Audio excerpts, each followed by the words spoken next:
These people do not seem like they want to live peacefully alongside a Jewish state, do they? Absolutely not. Anytime they talk peace, they really mean till they get their hands on more of our land, and then they have a better position to finish us off. That's their goal. God forbid. Now, when they're saying free Palestine, what are they referring to? They mean the whole land, not just the West Bank. What was bothering them in 1966, before we had the West Bank from the Six-Day War from 67? In 48, what was bothering when they went to war? They wanted the whole thing. They say every square inch is theirs. They'll never give up on 1 square inch. Americana used to say they would not abide a state of Israel the size of a postage stamp. And that's what I firmly believe is their position, and anything else is just a lie. It's just propaganda for the West to think they want peace. They don't want any peace. They had plenty of chance since '93 to make peace, and the result of our taking the chance for peace, taking risks for peace, is these 3 boys being murdered. Well, these people, this movement back here, are they just looking for a Palestinian state, or what's their goal? Their goal is they also have a hatred of Jews. They want a Holocaust. They want to finish what the Nazis started. They say it repeatedly. It's in their tract. The Hamas and the PA, the old PLO charter, called for not just the getting back of the land, but the eradication of every Jew from the land. How much are they influenced by their faith?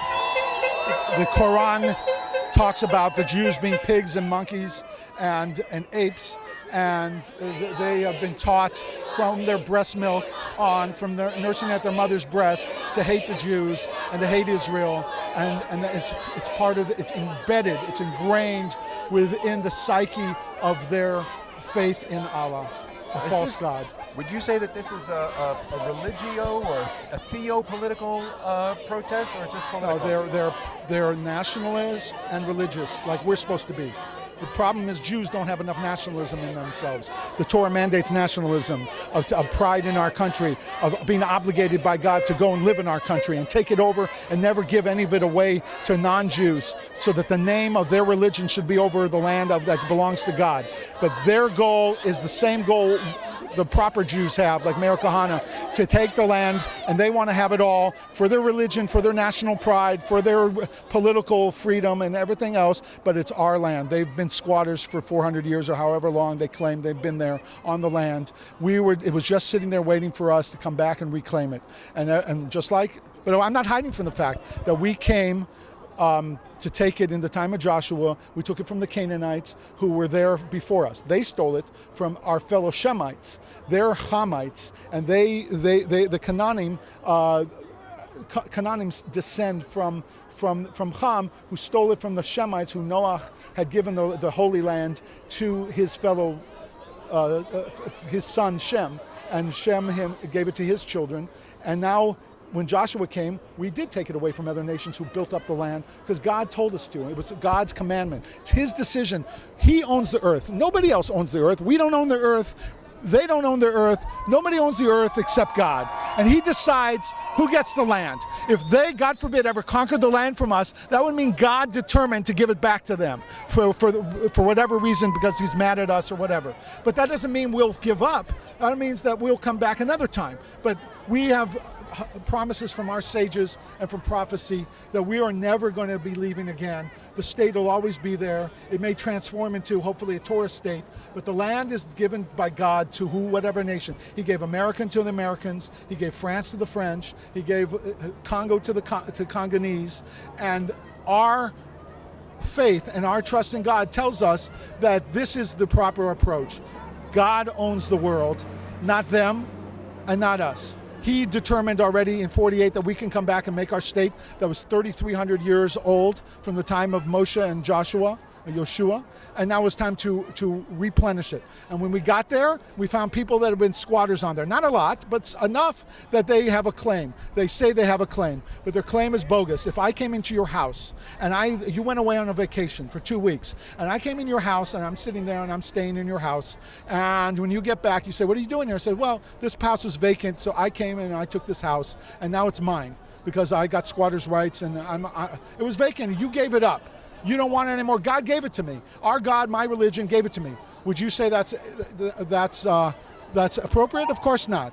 You'd be arrested. I'd be arrested for breaking and entering into your house. Bottom line is, we have the deed. It's called the Torah, the Bible, the Tanakh, the Jewish Bible. The God of Israel gave the land, and didn't just give us rights in the land. He gave us the obligation to be in the land and to take the land over. And that's what we are planning to do, and that's what we've been trying to do. And we can't do it successfully until they go. They have to leave.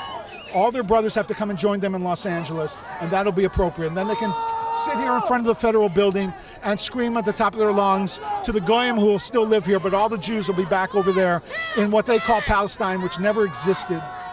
It was a false name. Hadrian, the emperor of Rome, gave it to us, gave it to the land after the Philistines because he hated the Judeans, because we almost toppled his empire several times in the course of the 60 years between the Second Temple being destroyed and Bar Kokhba's rebellion in the year 120. I'm sorry, 135.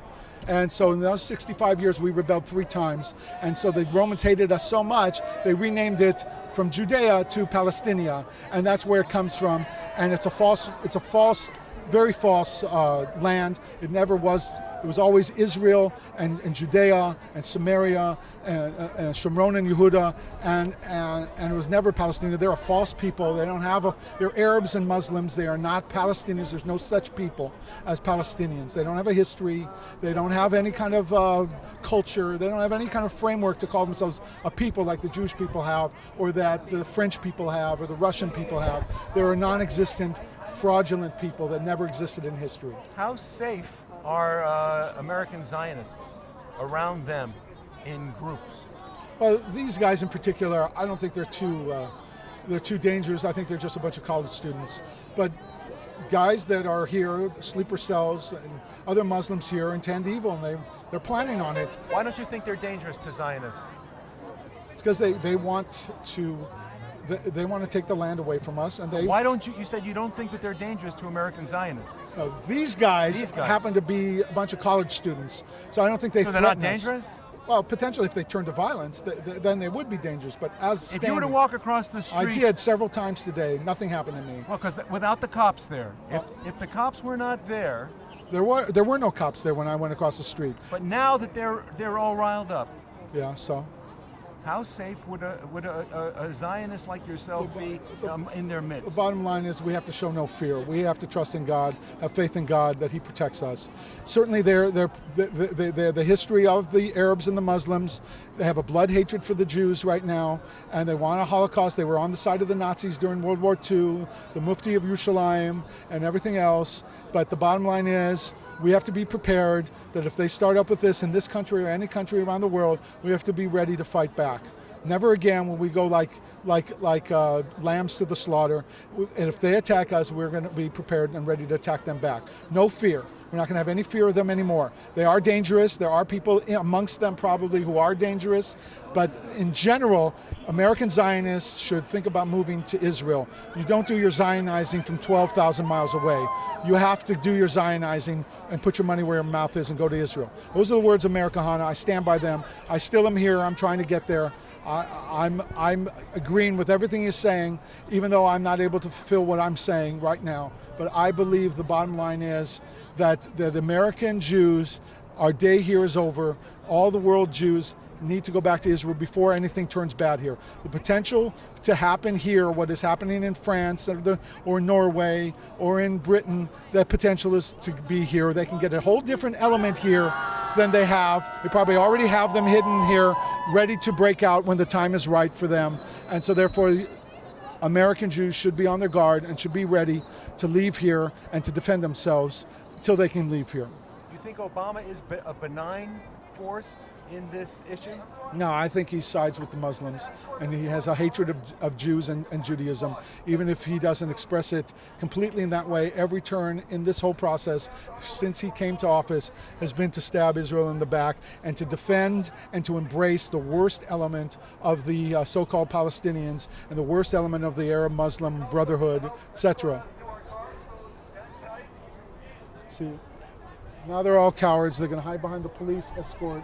And I stayed here last time until the last one of them left, and they have all the cops assembled over there so that they can feel protected from us, whoever's down there still, and myself. So they're really cowards at heart. They're really cowards. If you stand up to them, they back down.